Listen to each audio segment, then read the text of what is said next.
ନାନୀ ଲୋ ମୋ ଠାକୁରଙ୍କ ରାଣ ଜଗନ୍ନାଥଙ୍କ ରାଣ ତୋ ରାଣ କାହିଁ କହୁଥିଲୁ ନାନୀ ମୋର କିଛି ଦୋଷ ନାହିଁ। ଇଏ ନାଟକଟା ଯେତେବେଳେ ଆମର ପ୍ରଥମେ ହେଲା ଇଏ 1.5 ମାସ ମାନେ 2-3ଟା ଖଣ୍ଡେ କ୍ୟାମ୍ପ ଯାଇଛି। ସେ ଯୋଉ ମୋ କ୍ୟାରେକ୍ଟର ପ୍ରଥମେ ବାହାର କରିଥିଲେ ଗୀତରେ ବାହାର କରିକିରି ମତେ ନେଇକି ବୁଲେଇକି ନେଇକି ପଳେଇ ଆସିଥିଲେ।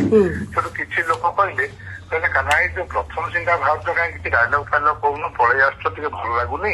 ହଁ ତାକୁ ଆଖି ତୋର ଲୁହ ମୋର ଆମର ଶିବାନୀ ଦେଖିନଥିଲା ସେ ନାଟକରେ ଯେମିତି ଭାରି ଡାଇଲଗ ଫାଇଲଗ ସବୁ କହୁଥିଲୁ ସବୁଆଡେ ଦୁର୍ଯ୍ୟୋଧନ ଶକୁନି ଦାଲ ସବୁ ମାନେ ଥିଲା। ନାଇଁ ମୁଁ ସବୁ କଥା କାହ୍ନା ସବୁ କଥା ନାନୀ ଲୋ ମୋ ମା ଭଳିଆ ତୁ ମୋ କଥା ଟିକେ ବୁଝିଲ ନାନୀ। ମୋ ଧର୍ମ ଦଇ ମୋ 2ଟା ପୁଅ ତାଙ୍କ ରାଣ ଖାଇକିରି କହୁছিল ନାନୀ। ମୋ ମନକୁ ମୁଁ କିଛି କହିନି।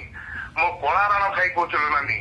ଆଉ ମୁଁ ଆପଣ ମାନଙ୍କୁ ସମ୍ମାନ ଦିଏ ଆପଣ ମାନେ ଆଶୀର୍ବାଦ ଦେଲେ ଆମେ ଆଗକୁ ଯାଉ। ଯାହା କଲେ ଭଗବାନ ତତେ ମଙ୍ଗଳ କରନ୍ତୁ। ଆଉ ଦିନେ ହିଞ୍ଜଡାଙ୍କୁ ଏମିତି କରିବୁ ନାହିଁ। ନାନୀ ଲୋ ମୋ ପୁଅଙ୍କ ରାଣ ଖାଇ କହୁছিল ନାନୀ। ହଉ ଠିକ ଅଛି। ସାର୍ କଣ ଦୀପକ ସାର୍ ଆଜି ଛୁଆମୂଳା ହେଇଯାଉଛନ୍ତି ମୁଁ ଗୁରୁ ନିନ୍ଦା କରି ନଟି ଯାଆନ୍ତି। ମୁଁ ଆଜି ଏତିକି କହିବି ଜାଣି ମୁଁ ତାପରେ ସାର୍ଙ୍କୁ କହିଲି ମୁଁ ସାର୍ ସେ ପ୍ରଥମ ଶ୍ରେଣୀ କଣ ଡାଇଲଗ ଫାଇଲଗ ଦେଇକିରି ମତେ କହିଲେ ମତେ ଗୋଟେ କଥା କହ କାହ୍ନା ଏ କିନ୍ନର ମାନଙ୍କର ଯାତ୍ରା ତାଙ୍କ ଜୀବନ ଯାତ୍ରା ତମେ ସବୁ ଜାଣିଛ କେତେ କଷ୍ଟ ବେଳେ ଶଳା ହିଞ୍ଜଡା ତୁ କିଛି ମାନେ କୋଉ ଭଳିଆ ମାନେ ସେ କଥା ମୋ କାନ ଫାଟି ଯାଉଛି।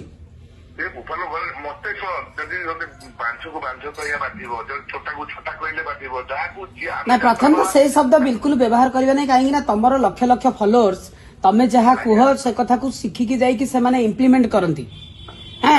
ତେଣୁ ଲୋକଙ୍କ ଭିତରେ ଗୋଟେ ତମେ ଆପୁ ସହିତ କରିଛ ସେଇ ଯୋଉ ଇଏ ସେଇଟା ମୁଁ ଦେଖିକି ଇଏ କରିଥିଲି ତମର କଲେଜ କ୍ୟାରିୟରରେ ତମେ କେତେ ମନ ଦୁଃଖ କରି କହିଥିଲ ଦେନ୍ ତାପରଠୁ ତମେ ରେଗୁଲାରିଲି ଠିକ ଅଛି। Anyway thank you. ମୁଁ ପିଲାମାନଙ୍କୁ ସମସ୍ତଙ୍କୁ ବନ୍ଦ କରେ ଆଉ ରାଣୀ ପଣ୍ଡା ଆଉ ହୁର୍ସି ବାବୁଙ୍କୁ ଅନେକ ଅନେକ ଧନ୍ୟବାଦ ଦବ ତାଙ୍କ ଲାଗି ଏପର୍ଯ୍ୟନ୍ତ ମୁଁ ଅଟକିଥିଲି। ମତେ ସବୁ ସାର୍ ଲେଖିକି ହ୍ୱାଟ୍ସଆପ ରେ ପଠେଇଥିଲେ ମେସେଜ ଯୋଉ ସ୍କ୍ରିପ୍ଟ ଗୋଟେ ପେଜରେ ଅପଣାଇଲ ମୋ ପାଖରେ ନାନୀ 90 ମୁଁ ଟିକେ ମୋବାଇଲ ବାବଦରେ ଏତେ ଫରୱାର୍ଡ ନୁହେଁ ଯୋଉ ସୋସିଆଲ ମିଡିଆ କି ଯୋଉ ମୋବାଇଲ ସେଟିଂ ବାବଦରେ ମତେ ପଠେଇଦେଲେ ମୁଁ ସେଇ ରାତିରେ ସେଦିନ ପିଲାମାନଙ୍କ ସହିତ ସେଟ୍ କରି କରିଦେଇଥିଲି। କିନ୍ତୁ ମୋର ଆଣି ଜଗନ୍ନାଥ ମୁଣ୍ଡ ଉପରେ ହାତ ରଖିଥିଲି ଦୀପକ ସାର୍ ଲେଖିକି କରିଥିଲେ ଦେଇଥିଲେ ମତେ ବୋଲି ମୁଁ କହିଥିଲି। ମୋ ମନକୁ ମୋ ମା ରାଣ ପଦେ କହିନି ନାନୀ।